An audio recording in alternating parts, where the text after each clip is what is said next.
एक बार सभी गोपियां स्नान करने के लिए गई थी। जो गोपिकाएं थी स्नान करने के लिए गई थी और जब स्नान करने के लिए गई थी, सुखदेव जी ने बताया, हे राजन परीक्षित, गोपिकाएं निर्वस्त्र होकर के स्नान कर रही थी। गोपिकाएं निर्वस्त्र होकर के स्नान कर रही थी और भगवान कन्हैया ने विचार किया कि ये गोपिकाएं निर्वस्त्र होकर के जल में स्नान करती हैं और जिससे वरुण देव का अपमान होता है। तो भगवान कन्हैया ने अपनी ग्वालों का साथ में लिया है, सभी ग्वालों को साथ में लिया और जहाँ पर गोपिकाएं स्नान कर रही थी वहाँ पहुँच जाते हैं। वहाँ पहुँच गए और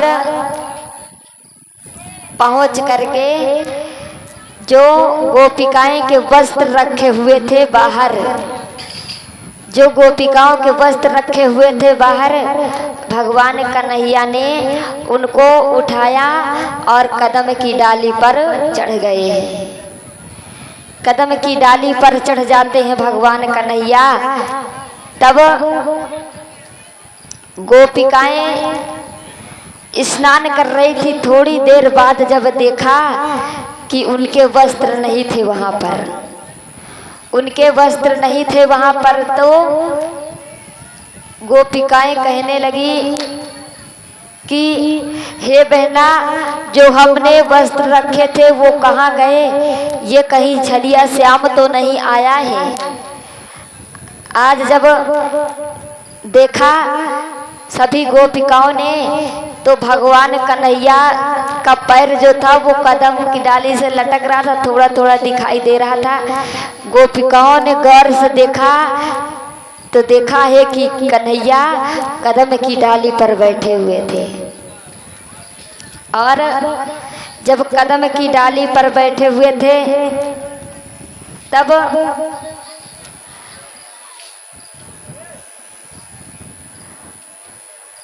सखियों ने कहा है कि हे कन्हैया, हमारे वस्त्रों को दे दो, हमारे वस्त्रों को दे दो। कन्हैया ने कहा कि हे गोपिकाओं, मैं क्या तुम्हारे वस्त्रों को घर ले जा रहा हूँ क्या? आओ निकल करके, इस नदी से निकल करके आओ जल से, मैं तुम्हारे वस्त्रों को दे दूंगी। गोपिकाओं ने जवाब दिया है कि हे कन्हैया, कैसे निकल के आए? तुम्हारे सामने निर्वस्त्र होकर के आए, हमें शर्म लगती है। और हे कन्हैया, हमारे वस्त्र यहाँ पर दे दो, हम यहीं पर पहन लेंगी। कन्हैया ने कहा, गोपिकाओं, तुमने निर्वस्त्र होकर के नदी में स्नान क्यों किया है? गोपिकाओं ने कहा, हे कन्हैया, जब हम इस नदी में घुसे थे तब यहाँ कोई नहीं था, तब यहाँ पर कोई नहीं था। कन्हैया ने कहा, गोपिकाओं, यहाँ पर कौन नहीं थे? ये वृक्ष थे, ये जल थे, जल में वरुण देवता का वास होता है, वरुण देवता थे और स्वयं भगवान थे। सिर्फ मैं भी नहीं था, सभी तो थे यहाँ पर। गोपिकाओं ने कहा कि हे कन्हैया, हमारे वस्त्रों को दे दो, आज के बाद हम नदी में निर्वस्त्र होकर के नहीं स्नान करेगी। भगवान कन्हैया ने कहा कि नदी में वरुण देवता का वास होता है और निर्वस्त्र होकर स्नान करने से वरुण देवता का अपमान होता है। और हे गोपिकाओं, आज मैं तुम्हारे वस्त्र को देता हूँ, अगर तुम आज के बाद इस जल में निर्वस्त्र होकर के नहीं स्नान करना, क्योंकि जल में वरुण देवता का वास होता है, इसलिए जल में निर्वस्त्र होकर के स्नान नहीं करना चाहिए। आज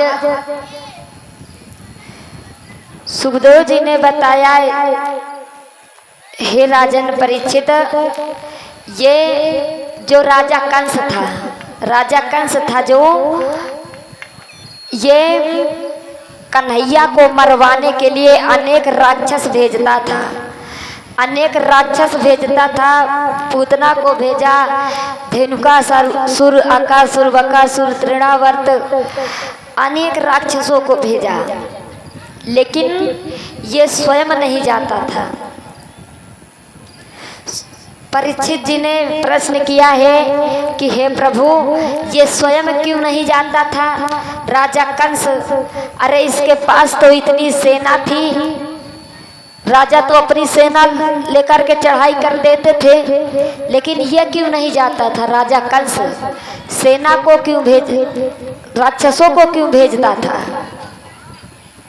तो आज श्री सुखदेव जी ने बताया, हे राजन परीक्षित, एक बार देव ऋषि नारद आए थे। एक बार देव ऋषि नारद आए तो श्री राधा रानी के दर्शन किए। श्री राधा रानी के दर्शन किए और दर्शन करके सीधे कंस के यहाँ पहुंचे। नारद जी सीधे कंस के यहाँ पहुंचे और जब कंस के यहाँ पहुंचे, कंस ने कहा, देव ऋषि नारद, आप बहुत प्रसन्नता में हैं, बहुत खुशी हैं, क्या समाचार है?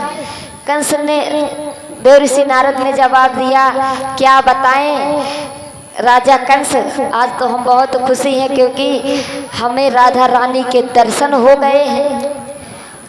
बोले, अरे तुम्हारे खुशी की लगी है, राधा रानी के दर्शन पा करके खुश हो, और हमारा तो जो दुश्मन है वो मर नहीं रहा है, जो हमारा काल है उसके लिए हम अनेक राक्षसों को भेजा, लेकिन वो नहीं मर रहा है। किसी ने वापस आकर के ये भी नहीं बताया कि ये कैसा है, तुम्हारा काल काला है कि गोरा है कि छोटा है कि मोटा है, ये भी नहीं बताया। जवाब दिया है देव ऋषि नारद ने कि हे राजा कंस, कन्हैया को कोई राक्षस नहीं मार सकता, क्योंकि वहां पर उसकी शक्ति है, कन्हैया की शक्ति है, भगवान कन्हैया की शक्ति है उनके साथ में। बोले, शक्ति कैसी है? बोले, जो राधा रानी है ये कन्हैया की शक्ति है। बोले, उसके लिए तुम्हें पहले राधा रानी से निपटना होगा, तब कन्हैया को मार पाओगे तुम, अन्यथा तुम्हारे काल का तो जन्म हो ही चुका है।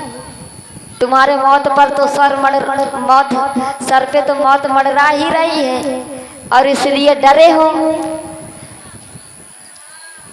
कंस ने कहा, हाँ देव ऋषि नारद, ये बात तो हमने अभी तक नहीं जानी कि कन्हैया की शक्ति राधा रानी है।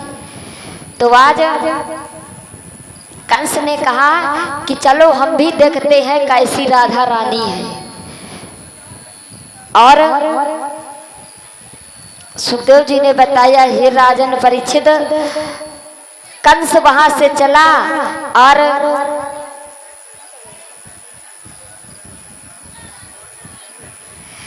कंस वहां से चला और जाकर के पहुंच जाता है जहां पर मैया राधा रानी थी, कुछ गोपिकाएं भी थी।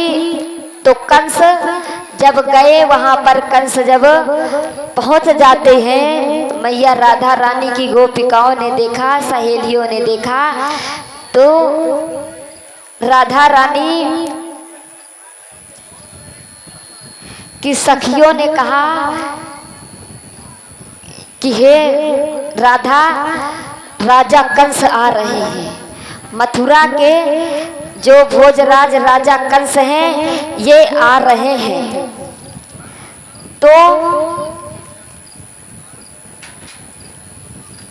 जब बताया कि मथुरा के राजा कंस आ रहे हैं, राधा रानी ने कहा कि ये कंस फिर आ गया, भगवान हमारे जो कन्हैया है, श्याम सुंदर है, इनको मारने के लिए राक्षस भेजता है और अब तो ये स्वयं आ गया है। तो राधा रानी ने कहा कि जाओ सखियों, इस कंस को बंदी बना लो, इस कंस को बंदी बना लो। और जब गोपिकाओं ने कंस को बंदी बना लिया है, कंस को, तो बताया जाता है कि राधा रानी ने कहा कि हे गोपिकाओं, इस कंस को एक सुंदर गोपी बनाओ, इसे चूनर ओढ़ाओ, एक सुंदर गोपी बनाओ। सखियों ने वैसे ही किया, कंस को बढ़िया लहंगा पहनाया, चुनरी ओढ़ाई, बढ़िया से श्रृंगार किया है। तो आज जब श्रृंगार किया है तो सुखदेव जी ने बताया, हे राजन परीक्षित, भगवान मैया राधा रानी ने कंस से जब वो बंदी बनाया है, तब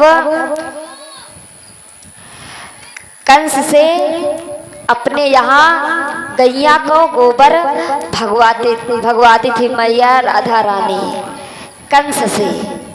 और जब गोबर भगवाती थी तो घूंघट मार करके कंस अब वहाँ पर कर रहे हैं काम, क्या करें, राधा रानी के चक्कर में फंसे हुए हैं। कंस कह रहे हैं अगर अबती छूट गए तो दोबारा नहीं आएंगे। कंस जब मथुरा नहीं गए, काफी समय हो गया, जब मथुरा नहीं गए तब वहाँ पर देव ऋषि नारद जब बताया था कि राजा कंस मथुरा में शक्ति है, तो जितने भी वहाँ पर सैनिक थे वो देव ऋषि नारद से पूछने लगे कि तुमने बताया था महाराज कंस वहाँ पर गए और दोबारा लौट करके नहीं आए हैं। तो आज वहाँ पर देव ऋषि नारद पहुँच जाते हैं, मैया राधा रानी से कहने लगे हैं कि हे राधा रानी, तुम इस कंस को अब छोड़ दो, अब ये दोबारा ऐसी गलती नहीं करेंगे और राधा रानी इसे छोड़ दो। तो आज राधा रानी ने कंस को वहाँ से छोड़ दिया है।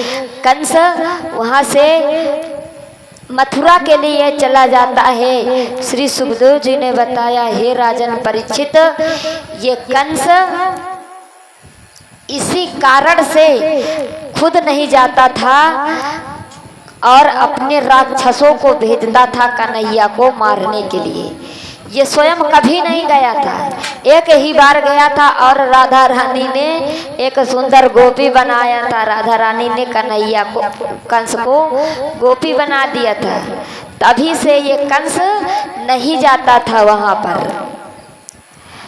अपने जो भी इसके यहाँ राक्षस से मायावी राक्षस थे उनको भेजता रहा, स्वयं नहीं जाता था। बोलिए गोविंद भगवान की, बोलिए सच्चे दरबार की।